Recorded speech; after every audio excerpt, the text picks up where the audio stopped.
നിങ്ങൾ പ്രധാനമന്ത്രിയെ കണ്ടിരുന്നല്ലോ, നിങ്ങളുടെ വോട്ട് വടക്കോട്ടാണോ? മുഖ്യമന്ത്രി കണ്ടിരുന്നുവല്ലോ, വോട്ട് തെക്കോട്ടാണോ?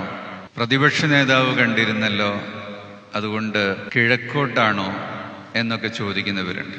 മുസ്ലിംകളുടെ വോട്ട് ആർക്കാണ്? മുസ്ലിംകൾ ആർക്കാണ് വോട്ട് ചെയ്യേണ്ടത്?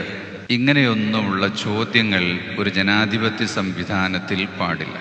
മതത്തിൻ്റെ പേരിൽ മുസ്ലിമിന് വോട്ട് ചെയ്യുക, ക്രിസ്ത്യാനിക്ക് വോട്ട് ചെയ്യുക, ഹിന്ദുവിന് വോട്ട് ചെയ്യുക, നായന്മാർ നായർക്ക് വോട്ട് ചെയ്യുക, ഈഴവർക്ക് വോട്ട് ചെയ്യുക എന്നുള്ള രീതി അത് നമ്മുടെ യഥാർത്ഥ ജനാധിപത്യ സംവിധാനത്തിന് ഒരിക്കലും യോജിച്ചതല്ല.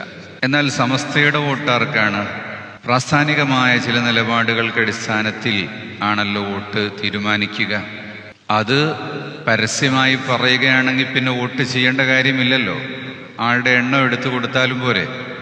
രഹസ്യ ബാലറ്റ് എന്ന് പറയുന്നത് രഹസ്യമായി വോട്ട് ചെയ്യാൻ വേണ്ടിയാണ്. പക്ഷെ അത് കാര്യങ്ങൾ മനസ്സിലാക്കിയും കൃത്യമായ നിലപാടിൻ്റെ അടിസ്ഥാനത്തിലുമായിരിക്കണം. നമ്മുടെ നിലപാടുകൾ അത് വോട്ടെടുക്കുമ്പോൾ പറയും, അറിയേണ്ടവരറിയും, കുത്തേണ്ടിടത്ത് കുത്തും.